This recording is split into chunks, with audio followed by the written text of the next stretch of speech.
The most unexpected travel experience you've ever had? When we used to go every couple of weeks, because Mozambique was the adjacent country to Swaziland and the Indian Ocean.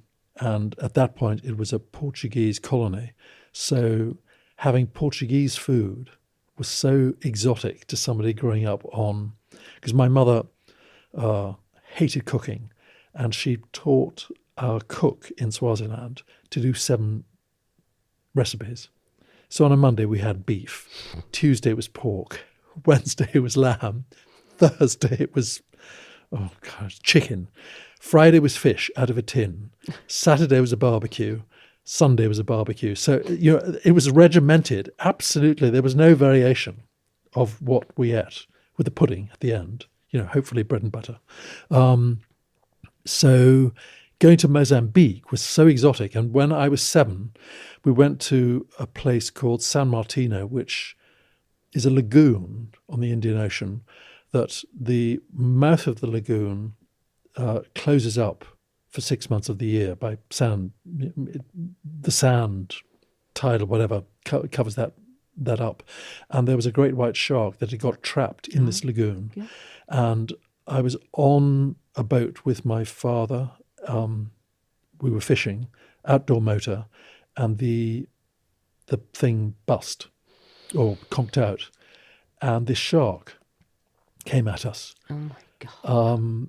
And bashed up against the boat. So it was doing all that, and so he was screaming, I was screaming, and because the water is so flat in a lagoon, the sound travelled, and people came and rescued us.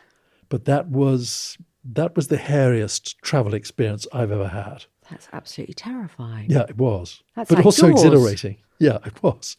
Except that, the boat didn't sink and we didn't get bitten. Otherwise, I wouldn't be here now. Did you feel nervous about going in the sea again after that, or a boat? I'm obsessed with going in the sea, and I went on a reality TV thing with Ruby Wax outside Cape Town about a dozen years ago, and we were put in a perspex drum in the channel where great white sharks swim between an island and the shore, and the shark comes right up to you because we were in this perspex thing that was here, and the shark obviously couldn't see that because you see through it, but it obviously senses it, and it came directly at us, and it swims very, very slowly, and they're very curious.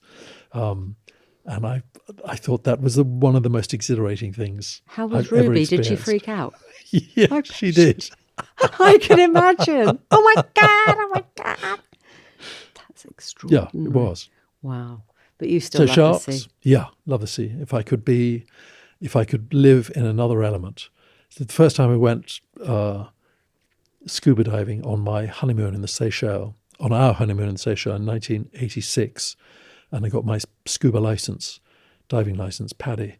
That was as good and as close to the feeling of having sex as I've ever experienced. Was it really? Yeah, going underwater. So every time I go underwater scuba diving, I think, well, this is as close as as near as I'm going to get as that feeling is.